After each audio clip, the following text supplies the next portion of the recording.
Hi, it's Joe here, ZL1PNY, and on the bench this morning, just resuming after the holiday break, is a Kenwood. Let me have a look, 930S, 930S, and this has been brought in for being deaf. And what we've done, we've connected the SIG Jenny up to the input, put it on the right frequency, 7.2 megs we're testing at. And indeed, we're looking now at 398 microvolts, 1000 microvolts, 1 millivolt, and it's still, as you can see, it's quite deaf.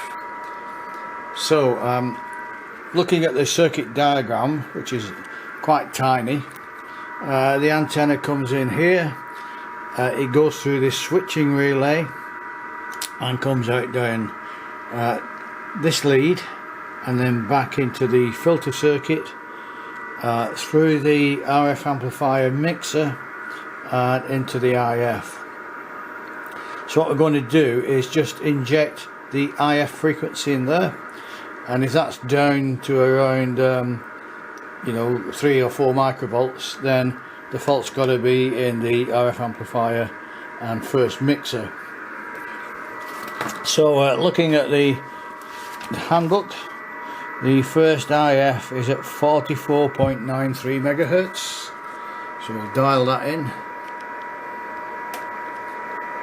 44.93 megahertz.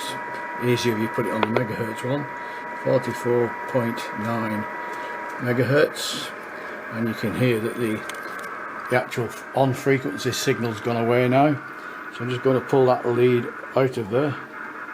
Looks like that's a bit dodgy anyway.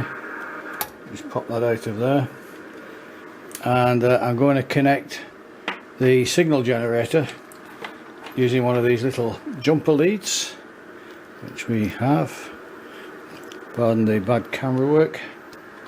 There we are. What we've done is we connected the signal generator, set on the IF frequency to a little jumper lead ending in one of those, and we're just going to poke that in there. And you can hear that's quite loud. And we're going to dial down the signal generator.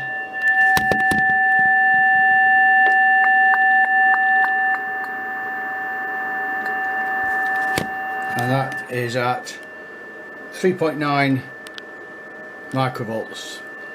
So the IF is obviously okay and onwards.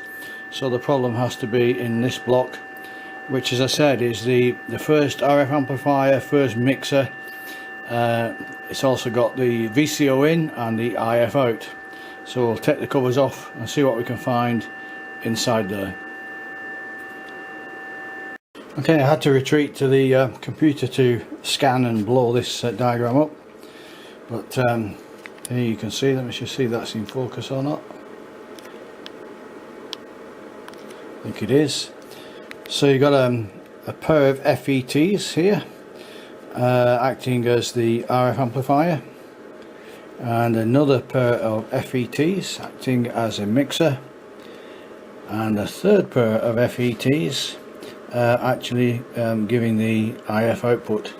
And here you can see the VCO input is amplified by Q5 and injected into the center point of the two FETs acting as a mixer. So what we're going to do is it's probably going to be easier just to take the FETs out and test them rather than try and do it in circuitry. Here's the panel itself, but it's sort of strapped into this case, and so it's going to be sort of difficult to do anything with it but disconnect it and remove it from that case. So that's what we're going to do next, and I'll come back to you. Thanks for watching. Okay, so we're just coming to the last FET. The RF amplifier and mixer FETs proved okay. One of the final output ones proved okay. This is the last FET, and I'm using the Atlas tester. It's quite an old one. Atlas are still in business, so if you need semiconductor testing, capacitor testing, ESR type measurements, Atlas produce a machine for that.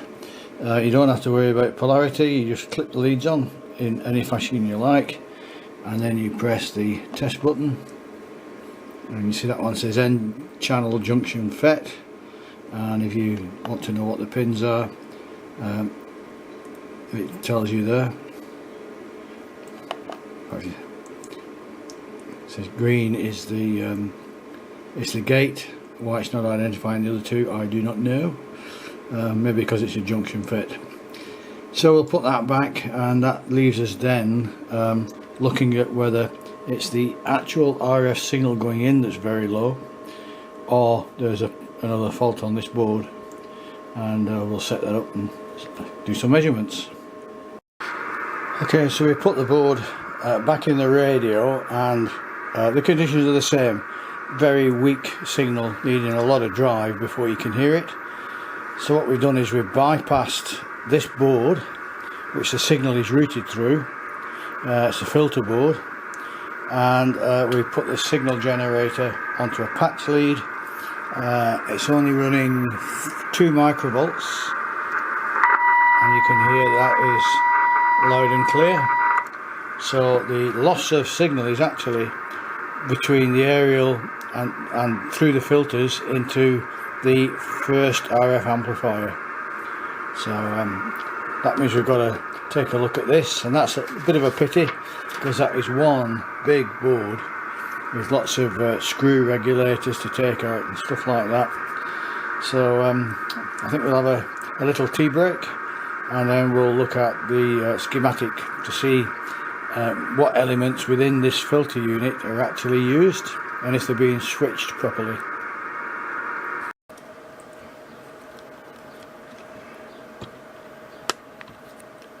Okay, so the IC we were checking out, the 1 of 8 decoder, that proved to be okay on test, and so the fault was then deemed to be in the bandpass filters, which you can see here in our line. So what this chip does, changing the band changes the binary code input. It's a 4-bit input, and that gives you on this chip a 1 of 8 selection, and the one that is dialed up, and it becomes a low, logic low, so it will sync current. For example, 40 meters puts an input value of 1010, which gives you number 6 going low, and number 6 comes down here to the 40 meter filter. Now the way the filter switching works is each side of the filter switch is a pin diode. That's one on this filter, one on that filter, and there are 8 filters in a line representing the 8 different bands. So when we put a logic low on this line, for example, that will pull current through that pin diode and through that pin diode back to this chip, and then those pin diodes switch on, and the act of turning on allows the RF signal to go through those filter components.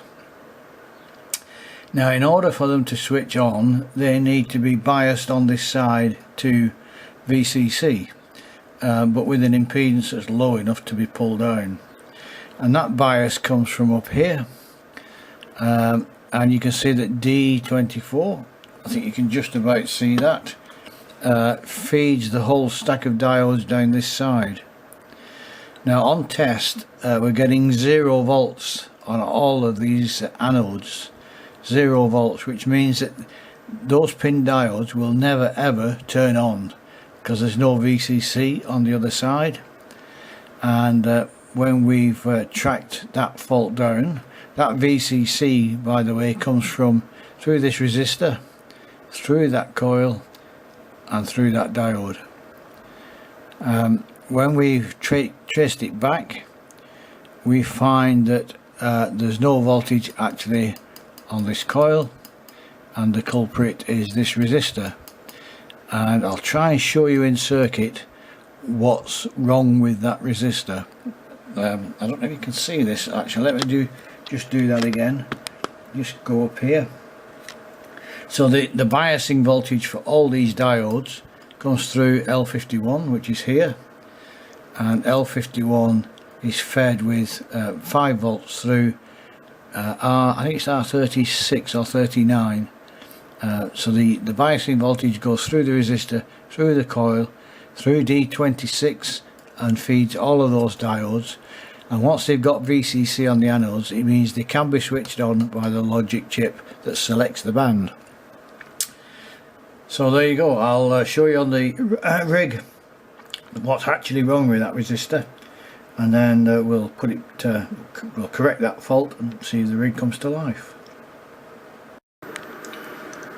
So the inductor that biases or takes the biasing voltage from R39 is this one, and R39 was difficult to spot, but I don't know if you can see this modification. Someone has actually grounded that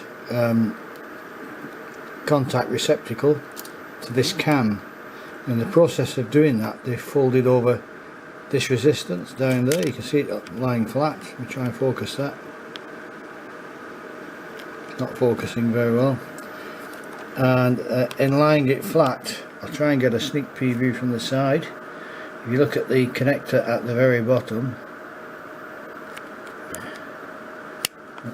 no, it's not doing it. Yeah, what they've actually done is the bottom of the resistance connector down next to the printed circuit board, when they folded that resistor over to get this grounding strap in, they've actually broke that connection there.